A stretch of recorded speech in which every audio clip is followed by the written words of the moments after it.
Excellent, excellent. Shalom to you guys. I hope you're having an amazing Merry Day. Uh, it it has been a wonderful thing and very varied for us and very peaceful and all of those wonderful things as it should be. Uh, and I know that I've talked to some of you and you've had good get together with family and that's wonderful. That's amazing. If we, that should be good for us anytime we do it, whether we have some festival.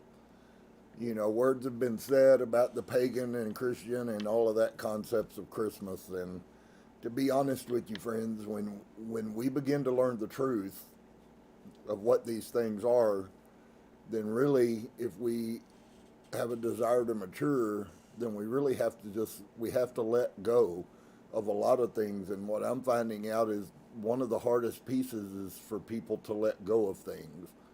It was hard for us to establish some things, and it was just as hard to let go of things back then as it is to let go of them now. Now, all of that said, I would not encourage you to do or keep or teach your children the story associated with Mary Day. Okay? Better, as I've been sharing and teaching you about what this whole thing is about anyways and has always been about, and of course you wouldn't have known it until you begin to learn this hidden code in these teachings by Yeshua and others, that it's about the spirit realm anyways. 90% of the time when they're talking, they're not talking about earthly things. And whether it be the crucifixion, the whole virgin birth thing, you can throw that out the window. It's another story. But many people base their life on that, and if that gets you through, so be it. But it's neither going to help you, and as far as I know, it's not going to hinder you. It's totally, if you choose to hang on to these things and teach lies to your children, then by all means, I guess you need to teach your children lies.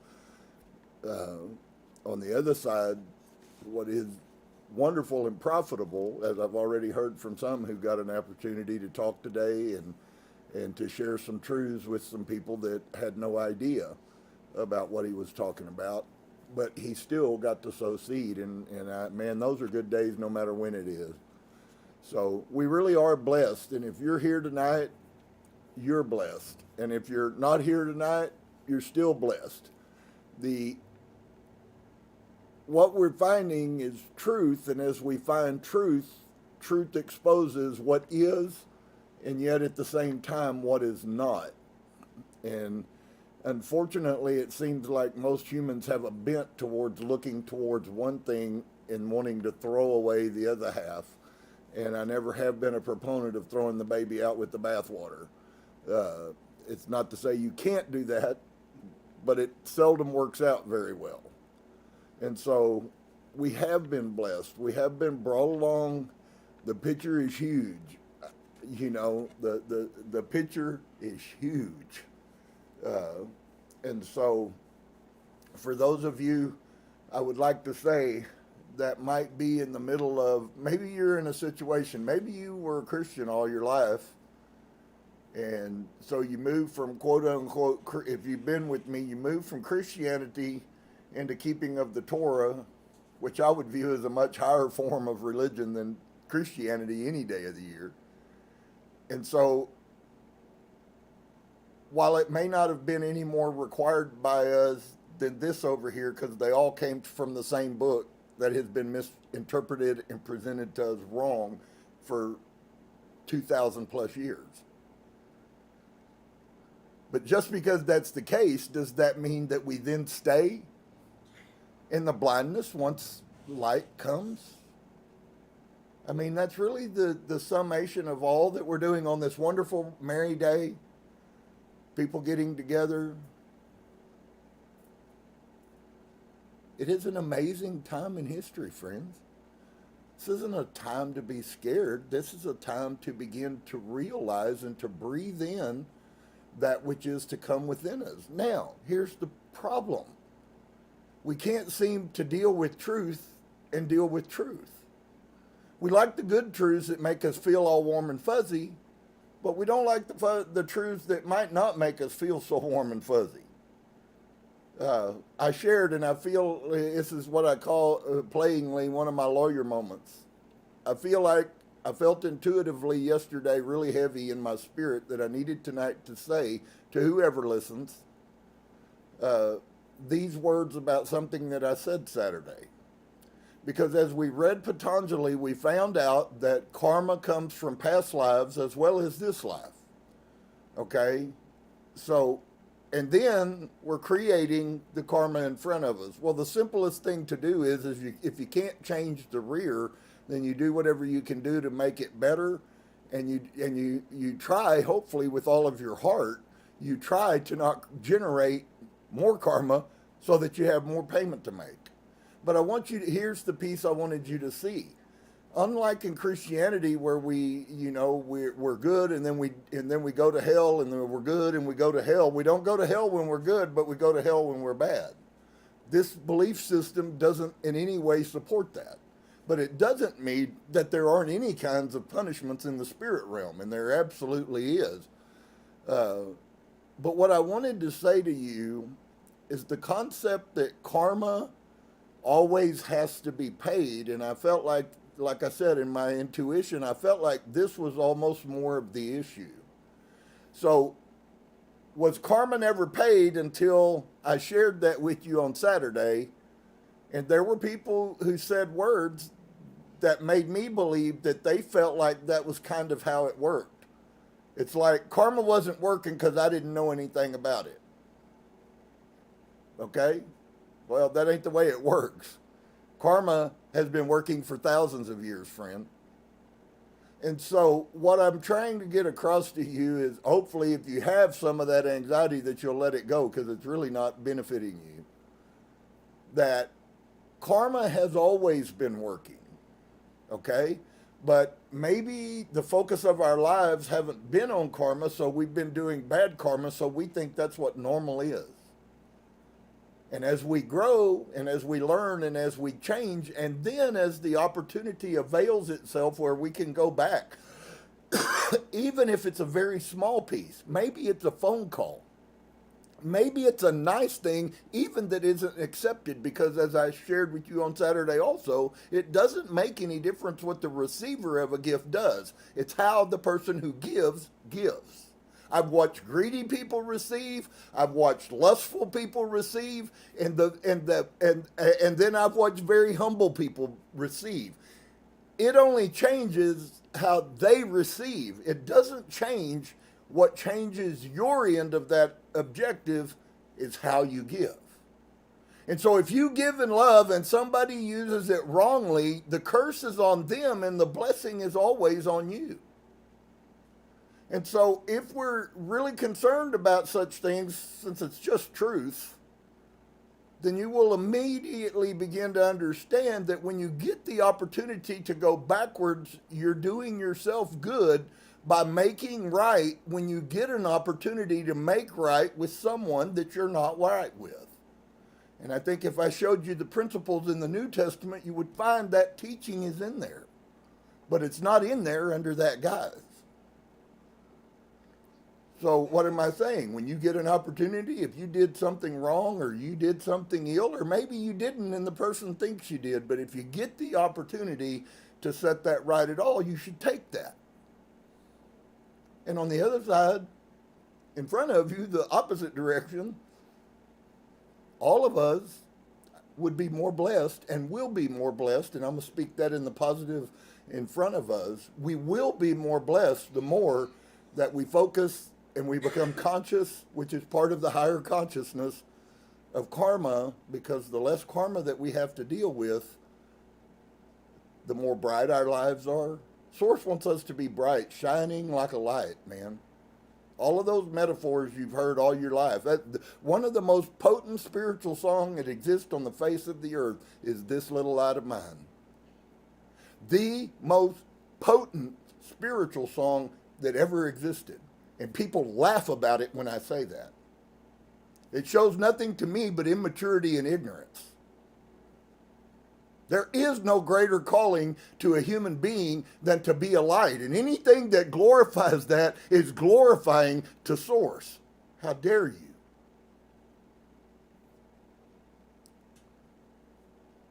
It's awakening, friends. It's not being awake. So there's a process, and many people are in different places in that process. And so it is significant. It is huge. It is worldwide. It is happening. You don't have to do anything for what is going on in the world right now. But what you do determines how that is embraced towards you. So the awakening that's going on worldwide is going to go on without you if need be. It's not going to stop because you choose not to wake up. You just don't get to partake of it.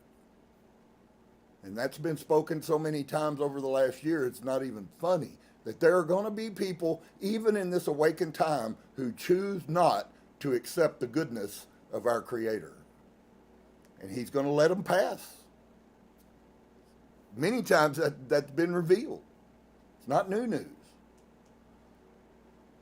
But it will be because you chose not to. Not because He chose to not let you. That's the difference. So, I guess I preached a Christian message tonight. We're looking in Jesus in the Essenes, and I hope you guys have been really blessed with this. Many people don't understand how much of a forefront Dolores Cannon was. Absolutely phenomenal spiritual woman. Over 11,000 verified readings that were correct. Why did I say that? Because if you're struggling with how I can accept this and speak my words as having as if this is true, because I believe it is true. If you choose not to believe that, then that's on you. You probably wouldn't have had a vision in a meditative state or a hypnotic state. So it's all about you, and it's all about where you're at, and it's all about what you'll allow, and it's all about, you're the creator. You're creating every day, all day long. And so if we learn that and then accept that responsibility, what an amazing future humanity will have. And so I understand that's what's going to happen. So we're in Jesus and the Essenes. We're just now, and I told you guys that a month ago, that we're just now starting to get into some of the quote unquote, if you will, it's all good, but to get into some of the good stuff. And so I needed to say those words. I needed to encourage you on Happy Mary Day that you be strong and of a good courage, and that you accept the beauty that you are, and yet understand that there's responsibility that comes with that beauty. The beauty's given, but the responsibility are given with it. So that's a wonderful message if you have a desire to ascend, and it's maybe not so good if you're just thinking that it's Christian as usual. So we're in the book of Joseph tonight. Oh, and by the way, namaste. We're in the book of Joseph, is where we pick up where we left off last week. These are now going, and I love this because she's feeding us that there's actually more associated with this that will come, but there's some things, some boundaries, which is what I'm constantly trying to do, is to expose boundaries to people. She's trying to expose the boundaries in which these people that existed before Christianity, how they lived their life and what was important to them. Because if it's pre-Christianity, then it is also a picture to us of society before the impregnation of Christianity. Society has been impregnated by it. And so we start out tonight with the story of Joseph. And of course, here's a term, it's really quite funny because I'm sure he hasn't been watching me, and I'm sure he didn't read this. Maybe he did in her book. But one known as Cryon, he likes to say often, and so it is. And so the start of this page starts out with, So it is written. Joseph. Saudi begins this conversation about the book of Joseph. The story of Joseph is not of the Torah. Now for us, I'm going to show you some of the things that I've been teaching you. Where does the story of Joseph show up?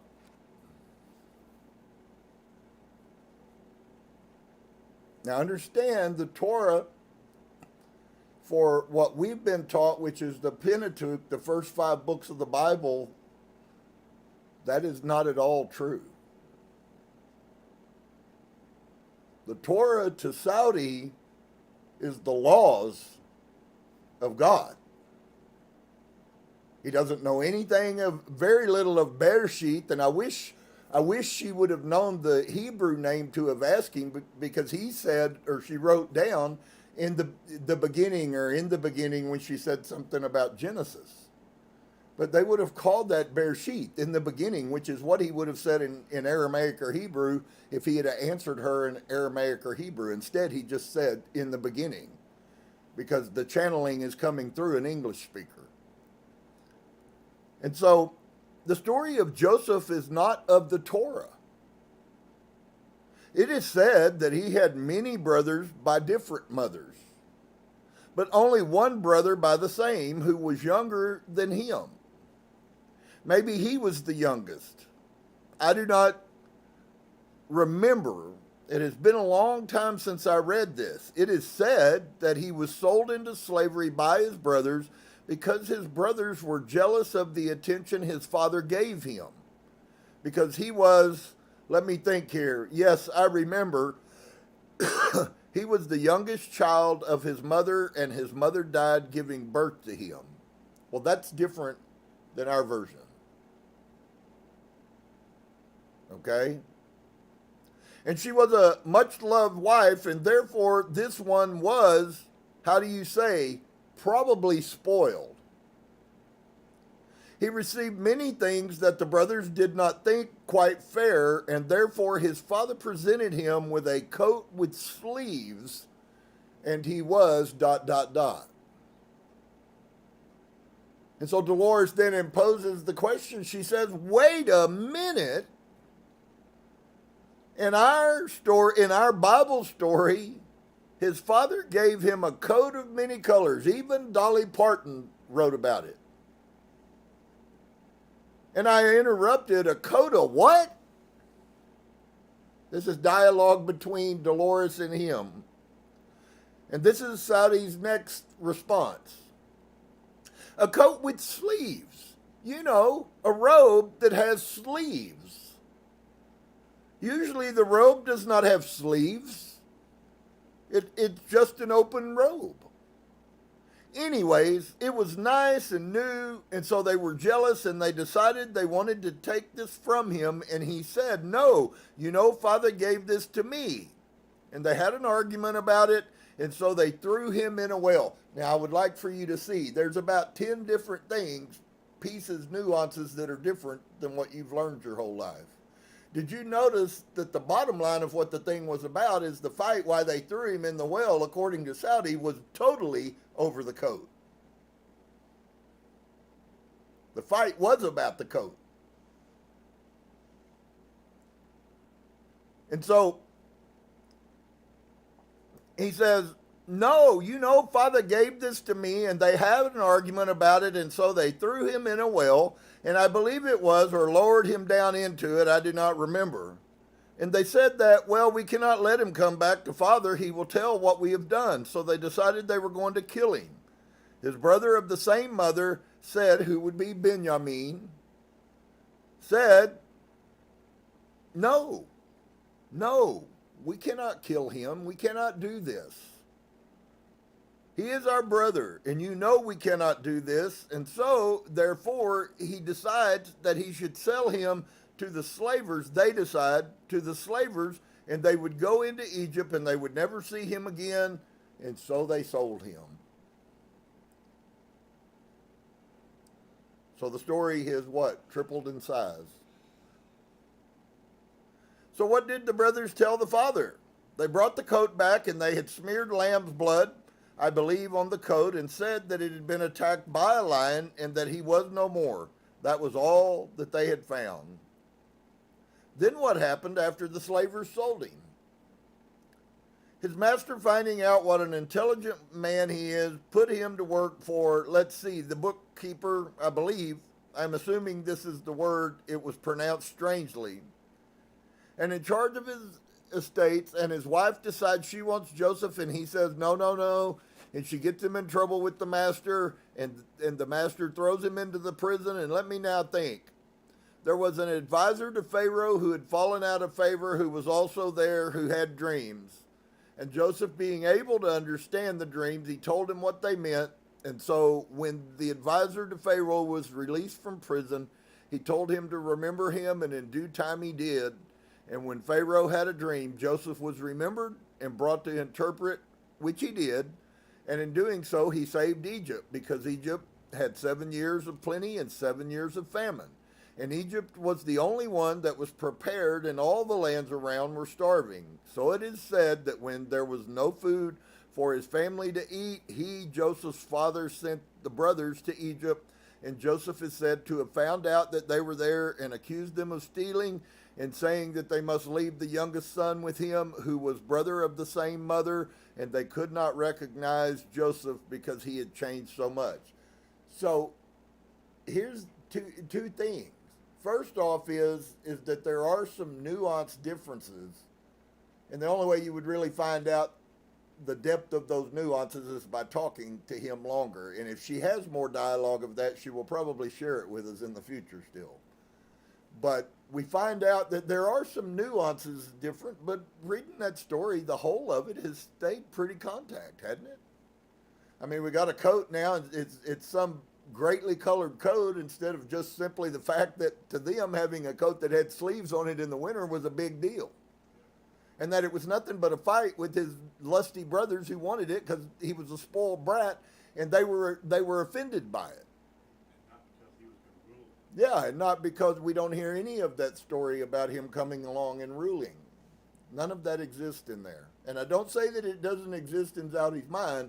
I just simply say that typically those kind of things are the things that stick out to you.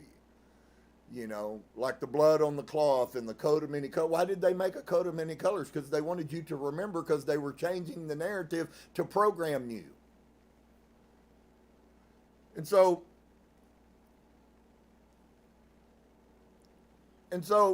they went home and told the father, and eventually they met and had to admit what they had done to Joseph, being the great man that he was, forgave them, and so did their father, and so they were great in Egypt.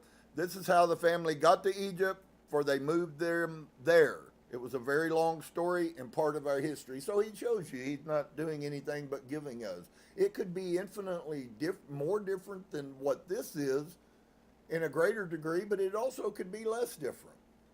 I mean, you have to understand, it's as if we're having a conversation with someone. Do you ever forget little pieces that you then go later, oh, I meant to say that?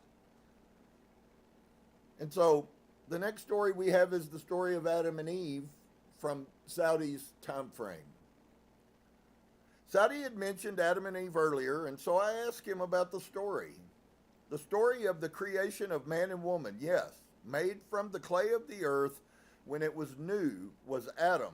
And when God found that Adam was lonely and needed the other part of him, it is said that his rib was taken out, though I cannot see this. Man has as many as woman, but anyways, his rib was taken out and a woman was made to be his soulmate, the other half of him. And I wonder what significance is of a rib would be, Dolores asked. And Zaudi says, the woman who is the ultimate mate is part of you and a part of a whole. That's why they call them what? In the spirit realm, they're called twin flames, and in the carnal realm, we call them soulmates. And they do exist. They're very real. And so Dolores asked, do you think that this is just a story, or did they actually? And Zaudi interrupts her, and he says, I do not know. I was not there. One of the things I think that I'm seeing here also is the lack of dogmaticness. It's okay for Saudi just simply to go, I don't know. I mean, what, you think I lived and was in the garden with Adam and Eve? I don't know exactly what went on. I know what I've been told. And I'm looking at that and going, wow, that's a good tap of wisdom right there. And so he said the name of the place was Paradise. And when I asked him about the Garden of Eden, he had not heard of that name. So did Adam and Eve live in paradise the rest of their lives? Dolores asking. Saudi responds, according to the legend, once again, remember, it appears as if this isn't part of their Torah. According to the legend, this is a legend. How do I know it's true? I'll show you how I know unequivocally that it's not true. It's not true because we have carbon-dated record of humans writing 20,000 years ago. That's 15,000 years there were people on this earth writing, carving into rock, not 5,000 years ago. That's how I know it's not true.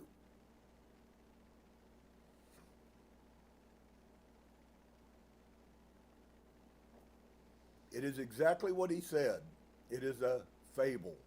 It was a story that Jews used to try to teach good dogma. Listen, if all dogma, if you give it its fair share and look at it, all of it is intended by the human, though broken because humans are broken, but 90% of the intention of it is for good, but it is also used in the same measure for control. But isn't that true? If somebody is over you, if they control you, then you're good?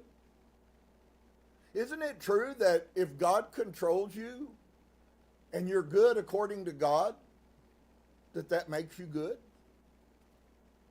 You see, that's where you move into the spirit realm. The principles that are taught on, many of them are massively huge. Why do I not run from the Torah and the teachings that I've learned over 30 years? I don't run from him because there is a lot of beneficial stuff in there a spiritual person should just instinctively know. Why? I ask this question all the time. Why did I need to tell you? Well, obviously because you didn't have the information. Now we could get into long dialogues about why don't you have the information. And some of those can go great and some of those can go not so great. And I try as much as possible to stay away from that stuff. I believe in the power of what our source is doing on this earth. I know what he's doing in me and I know what he's speaking to me. You don't know what he's speaking to me. So you keep functioning wherever you're at. And I'm not there.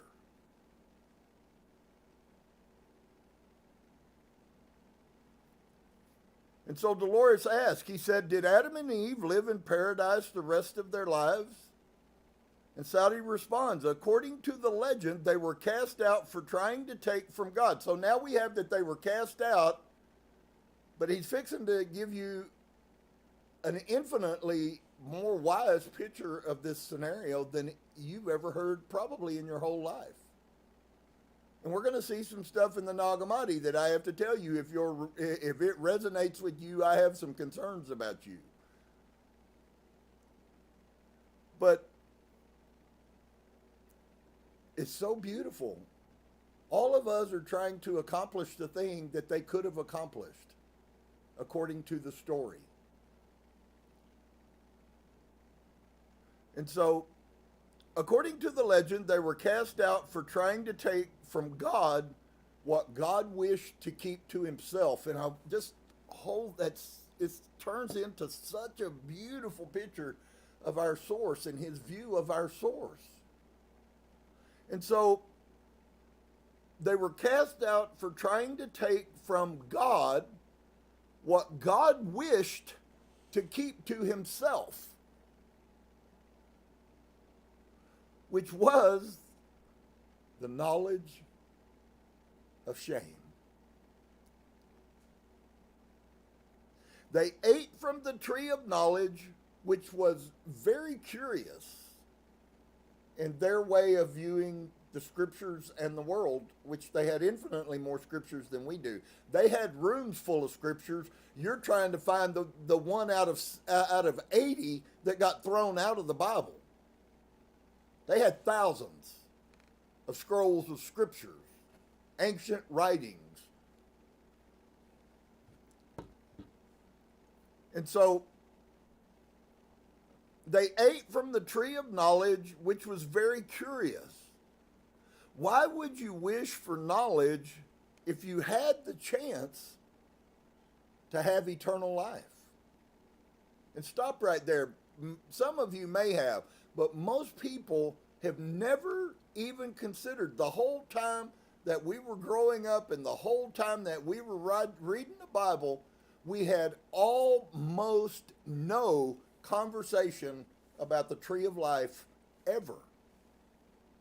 In fact, what takes the main stage of modern Bibles in that story narrative is the tree of knowledge.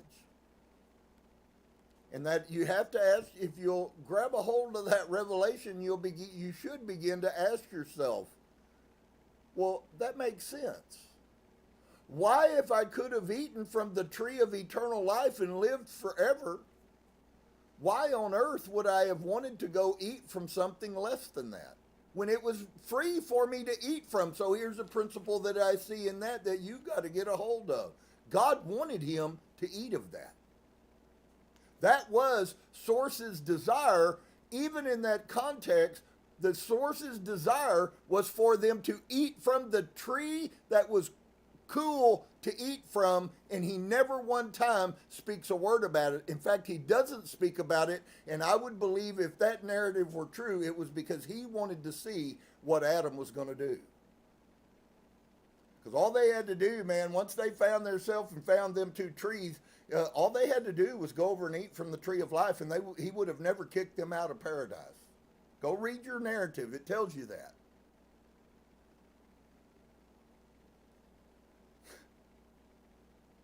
So it's just like now. You have an opportunity and renewed to eat from the tree of life or to not.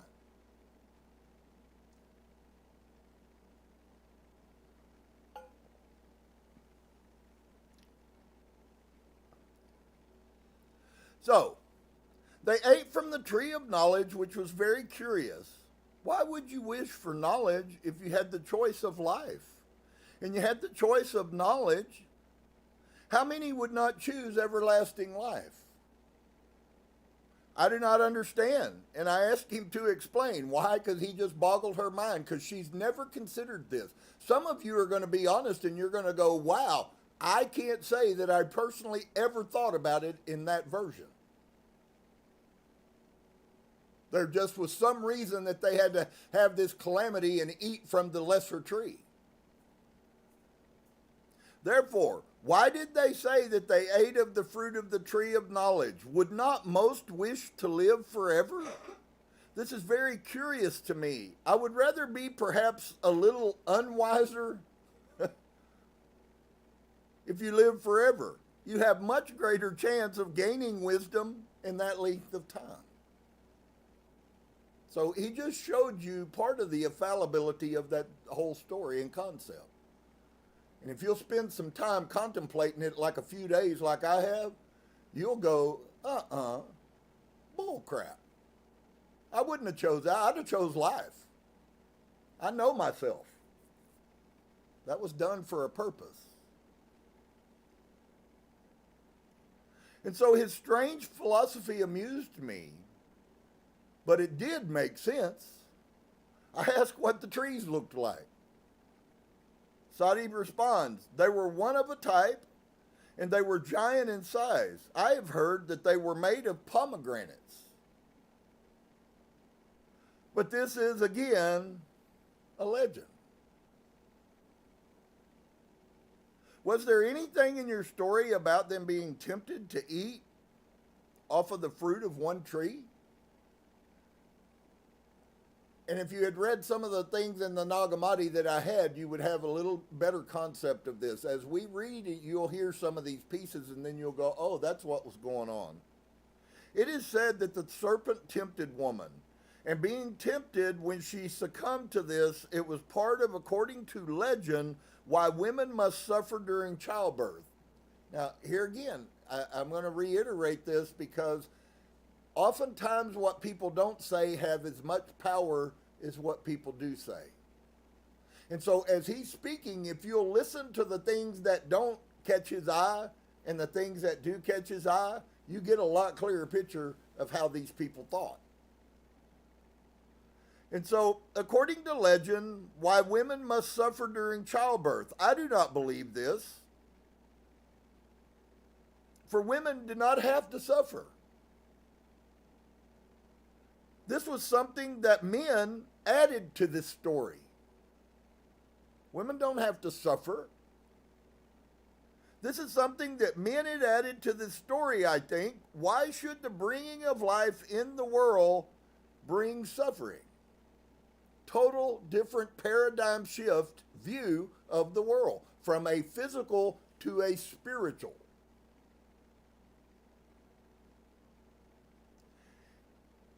Of course, they do not have to suffer. There are many ways of bringing a child into this world without giving them other pain. You would learn the cleansing and the calming without giving them other pain. You would learn the cleansing and the calming breath. So they talk about it all the time in the new age world about breathing, about your breathing. It's everywhere in that concept. So they would have taught calming breathing, which is akin to meditation, and drawing the focus away from too much what your body is doing as far as the keeping of movements go, and you would focus instead upon what is very nice and calming to you. What is he speaking of? He's speaking of the philosophical parts of mind control, which is what I've been teaching and sharing for a while now. It exists here. The same words that I'm saying 3,000 years later. And you would focus instead upon what is very nice and calming to you. Many of us probably have not ascended, and I raise my hand first, have not ascended even to the place that these people were functioning in this realm. But I would have you to know it's okay if you're not, but it is something you should be finding desire inside of your spirit for. So now there's a difference between intention, when you intend to do something, which could also be said when you have a desire to do something, because what you desire is what comes to you. And so if this is what you desire, that's what you're going to be manifesting. And so he says that it would be mind control, that it would take one of the things used to help women not suffer so bad. I heard in my family lineage all the way back into the 1500s, I heard stories of our American Indian ancestry who a woman would get up, her water break, she would get up, go outside of camp by herself and squat next to a tree so she could hold herself, and she would relieve a child in the woods by herself. Doesn't seem all that strange to them. Instead, we put somebody on a bed. They used gravity to pull that child from the womb. Mother Earth receives the child first. Somebody ought to get a revelation.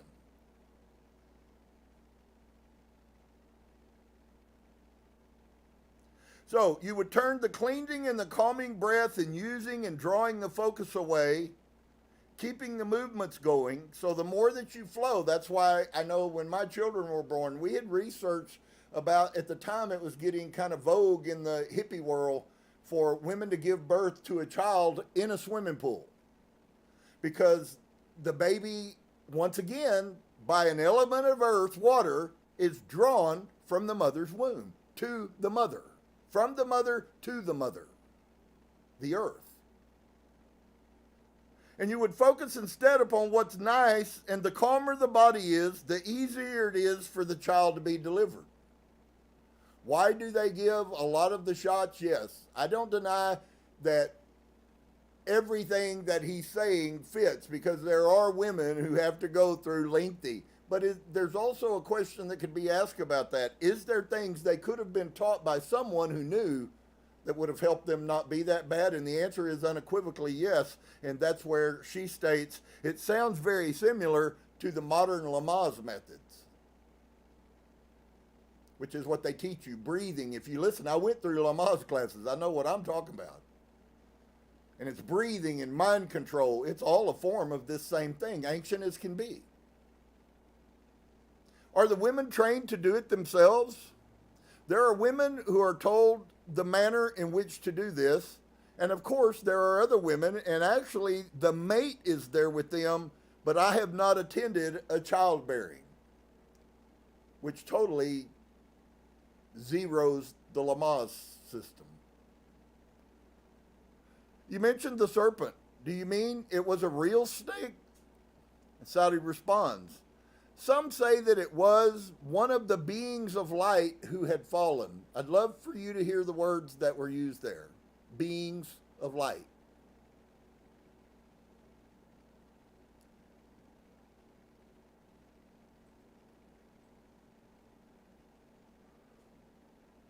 He entered his spirit into the serpent. There's many times you will hear pieces, clips, and different versions of this same story in the writings of the Nag Hammadi. So when you begin to see things happen, the story doesn't have to exactly line up. Does it have all of the same elements? Because trusting, you can get 5 people in a room and can't get the same answer at the end. We have people who now they'll no longer courts will use because a person stood there and watched it and yet gets everything wrong that there is to do with it. So when you begin to see ancient and modern and they're correlating with each other, then you see the trend and you probably get a lot more of the essence of the story than you think you do. And so I believe that the man created his own downfall through his acquisition of greed and lust. So in other words, we did not have greed and lust in us, we acquired it. The more you have, the more you want. Some of you may have said that the teenagers in our lifetime, there's a term, a mindset going around that they are somehow entitled. It's not the same as when I was young. When I was young, we worked or we did something, or it was a nice surprise when I was a little kid if you got a sip of soda water, much less even a whole soda water. And now they drink soda waters by the handful and think nothing of it. But it was a big deal. When I was growing up, a cold Pepsi and a glass bottle out of a box outside of an old country store was a big relief after a day of working. And maybe you grew up with a lot more money and you got to drink them in the 1960s, but that wasn't my picture of the world. And so man created his own downfall. That speaks to the principle of what? That speaks to the principle of you are your creator. So not only are we our own creators, humanity is also a creator. So if you want to see what history looks like, we have a split road in our country right now, and it's not going to end with 4 years. That thing's going to have to be extended 20, 30, 50 years. But we have an end. We have an idea in the last 4 years of what that paradigm, what that thread, what that timeline, where it's going to take us. And we have a picture of another thread, another dimension over here, and where it might take us. And they don't coexist. So, it is easier to say that the serpent tempted than to listen. This is so cool because it speaks once again to what I've been showing you guys. And so the man created his own fall from paradise that was. It is easier to say that the serpent tempted than to admit that the serpent is part of yourself that is lower. Dear one, do you know what he's speaking of? He's talking about your shadow. 3,000 years ago. The part of yourself that is lower is your shadow. So what happened when they ate the fruit? His response, it is said that they were cast out of paradise, and they realized that they had no clothes, and this was the bringing of shame into the world. Up until then, there had been no shame. They never knew shame. Whatever they did, it was okay. There was no problems. There was no issues. They ran around naked. It didn't mean anything. They were humans that were coexisting. Is that important? Have we come a long ways in shame? And I would like to propose to you tonight, before I read what I'm fixing to read, that we have been manipulated massively with shame. Should we be ashamed? Yes, but that should come from the inside of you, which is a totally different, bigger issue. It is said that they were cast out of paradise, and they realized they had no clothes, and this was the bringing of shame into the world. And since they had been trying to cover themselves up ever since, which is still true today, to have shame in the body when that is your temple. So now he's going to take you into another biblical principle. So we have shame in our body, and our body is the temple of God, but we do everything we can do to deface it and shame it and change it, instead of valuing it for what it is. Source gave me this body for me to live in. When this body dies and goes away, I in time will inhabit another body. And that one was also given to me. So to have shame in the body when that is your temple, this is not a good thing. This is what God gave you to spend your life in. You must treat it well, and treat it so that it will last you a lifetime. So do you understand, once again, what he just stated, the power of the creative force that you have been on the life that you have? Only now he's taken and tied two of them together, because he's now tied the spirit together with the physical body also being a outplaying of the spirit. And to be ashamed of what is a God-given gift is a great sin. This reference to the body as a temple sounded like Jesus' comments in the New Testament. But you cover your bodies, Dolores says, but we do not hide. When we are children, there is a freedom of going about as the day you were born. It is acceptable. It is not shameful to have an openness about your body. You do not run and hide for cover for someone to see you without your clothes. In some communities, that is even frowned upon. And they are usually the ones that have the most problems. So it was his working when everybody was comfortable and knowledgeable about who they were, and it brings up a whole host of other statements.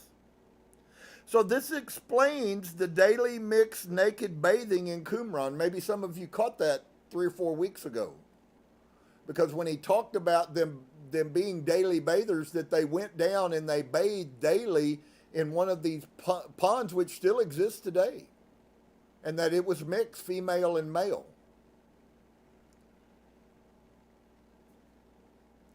Quite interesting. And so it was an accepted thing. He had mentioned the light being who had fallen, and I immediately thought of the stories of Lucifer as a fallen angel. But he had never heard of any stories about him. He did, however, know about the Archangel Michael.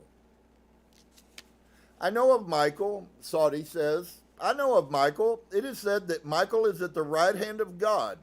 He is one of the beings that never came here. One of the, once again, beings that never came here. He was always been with God, for he did not venture away, and therefore he is as perfect now as on the day of creation, of his creation, not the Adam story, but of creation. And he is like a messenger for God. If he wishes to speak to someone, perhaps not quite so directly, God will sometimes send Michael or Gabriel. So there's about 3 pieces in there you should be able to pick up from that. One is that it is, in their time, conceivable that Source himself would speak to you. So when someone says to you that Source said to me, it doesn't necessarily mean that those people are some psychotic person. But then there's also other spirits that speak to us as well. And Michael is one of the keys of that, which is why he went and spoke to Daniel. And he is like a messenger for God. If he wishes to speak to someone, perhaps not quite so directly, God will sometimes send Michael or Gabriel. And she says he pronounced it very fast. So Dolores asks, how does he speak to you? Saudi responds, thought to thought. How not? So in his mind, it was never conceived that it would be any other way than thought to thought, which is actually a form, if you want to know it, people who are seers are actually functioning in telepathy. People like Bashar and Cryon and Alcazar, all of those guys are channeling. What is actually going on is you are hearing through somebody else's vocal box a mental telepathy that's coming through their mind, but it's not their words. They are simply an open conduit for some spirit force on the other side of the veil who is giving wisdom, knowledge, teaching, direction. That's always been the way humanity's learned. That's why it's very important, the person that is speaking to you. It's very easy to lie to people for gain. It's very difficult to tell people the truth and exist whether there's gain or not. And so he says thought to thought. How not? So for him it's a question. Why would you even ask that?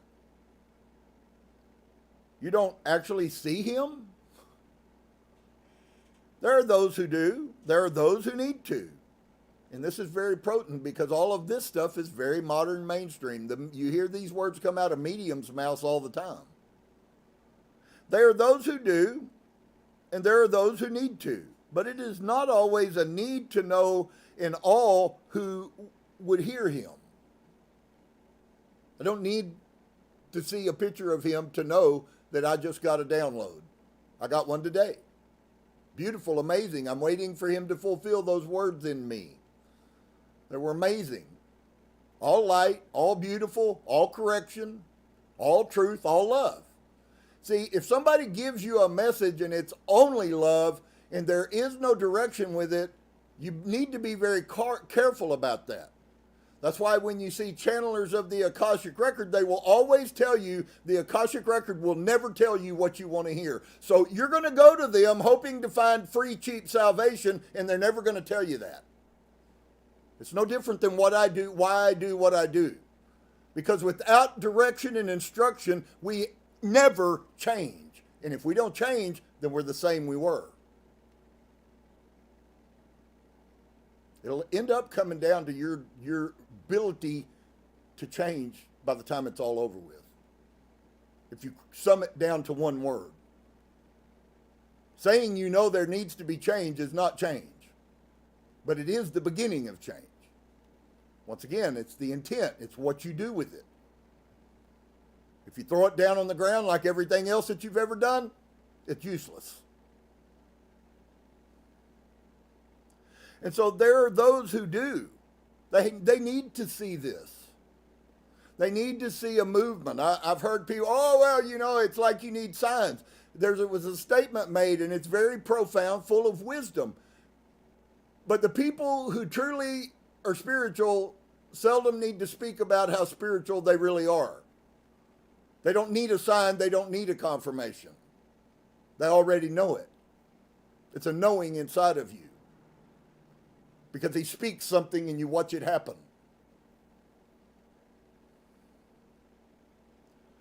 So there are people who need to see those things, and our Father is so kind and loving to each and every one of us. He gives us what we need and here's the worst part, as we will allow.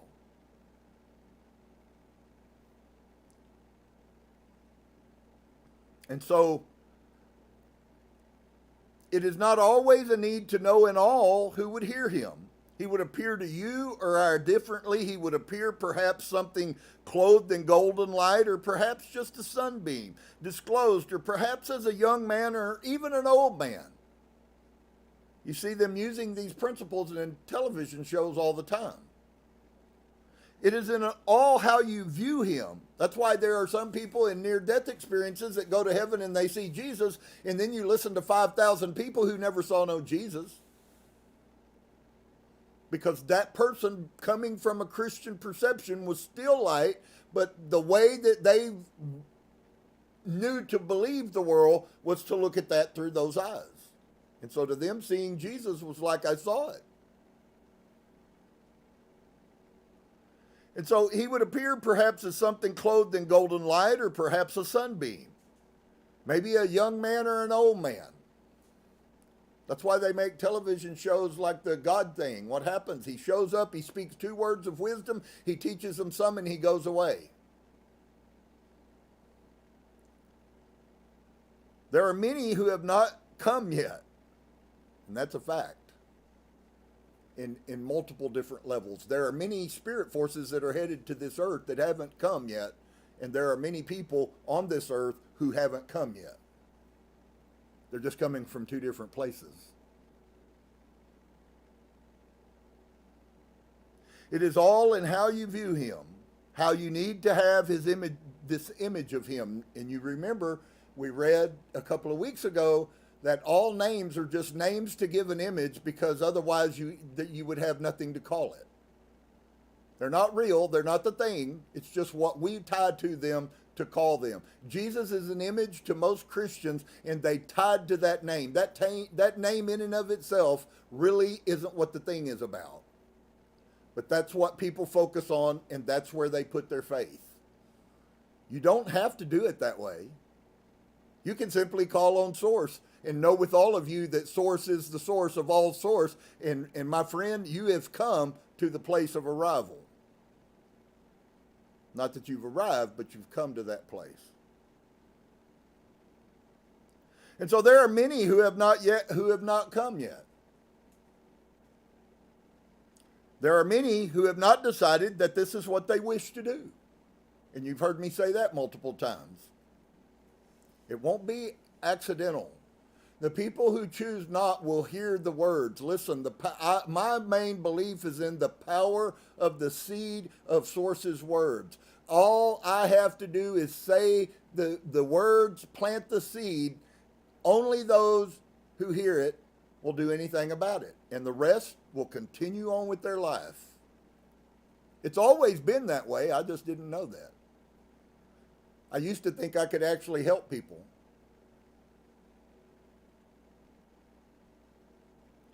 And so it really comes down to each and every one of us individually. You can give people the seed, and that is how we help people, but inevitably you can give 10,000 pounds of seed and somebody choose not to water and fertilize it and plant it, and it's useless. Why did Yeshua give the teaching about this very thing? He said there are those who the seed, what's the seed? The seed is truth. Everything grows out of truth.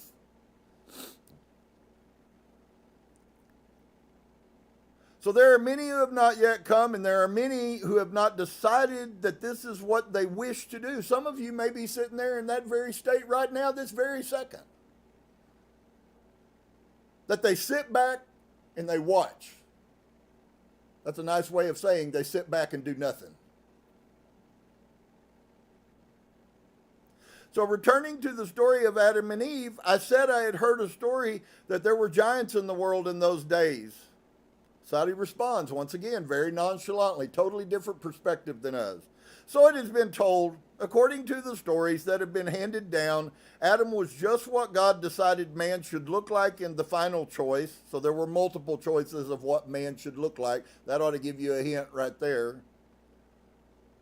That there were many, many ones who came before who were not perfect and therefore changed. And in the times before, there were many things that are now not. And if you can look at that in the broadness of it, you'll see why they were drawing pictures in rock in Mexico, in South America, in the peninsula, that everybody who looks at those Mayan antiquities that are 7,000 years old see the same thing. Somebody sitting in a chair looking at a TV monitor 6,000 years ago. Why? Because they saw that. That's what they recorded in the rock, was what they saw with their physical eyes. And it's all over the place. It's all over the Far East. It's all over China. The dragons Chinese talk about and all of the flying gods that the Indians talk about and what the American Indians talk about, the red kachina, the blue kachina, all of that stuff is real, folks. Those people in thousands of years past from us saw live beings that came from the heavenlies and were planted, walked on this earth. They interacted with each other. And so, according to the stories that have been handed down, Adam was just what God decided man should look like in the final choice. That's a totally different concept. That there were many, many ones who came before who were not perfect and therefore changed. And in the times, that means enlightened.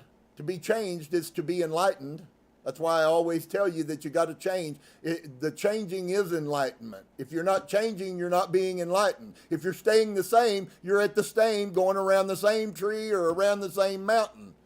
It's only when you change that you begin to elevate. And so you can be resistant all you want. You have free will. The spirit guides will not stop you from going around the mountain.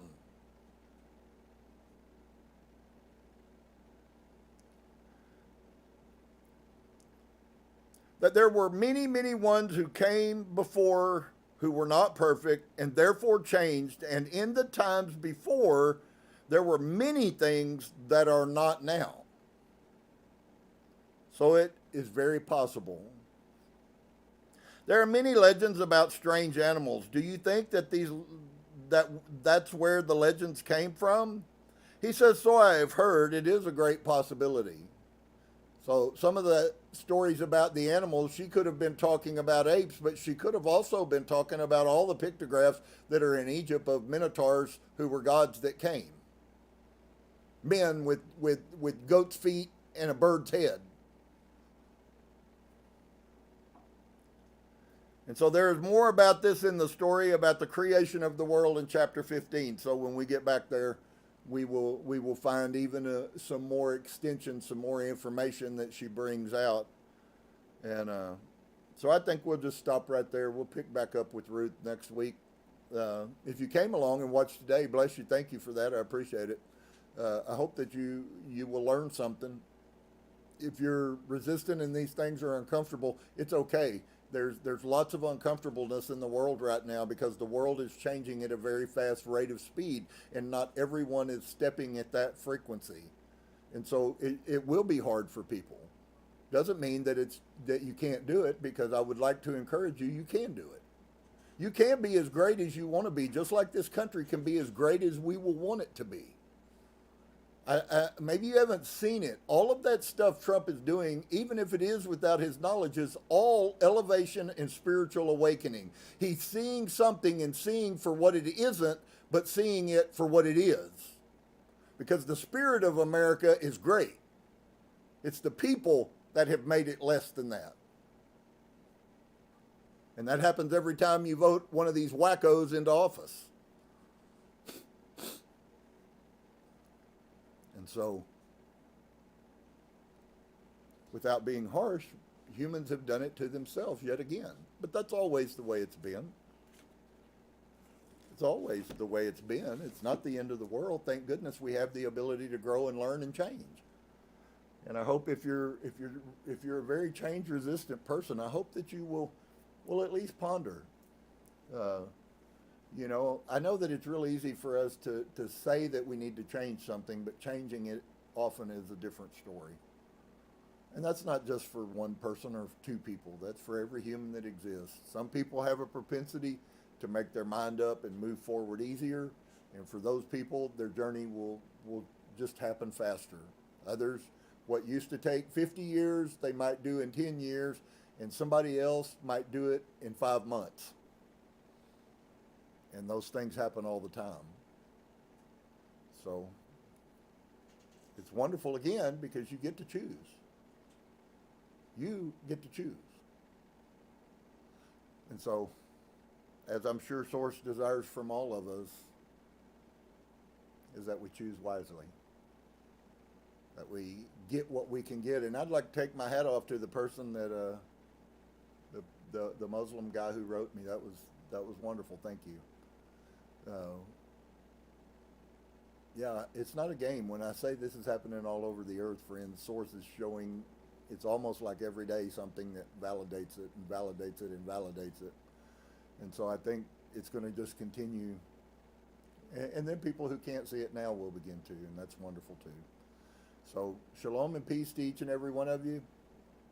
Hope you had a wonderful day. And unless Source chooses otherwise, we'll be back on Saturday. And so, namaste.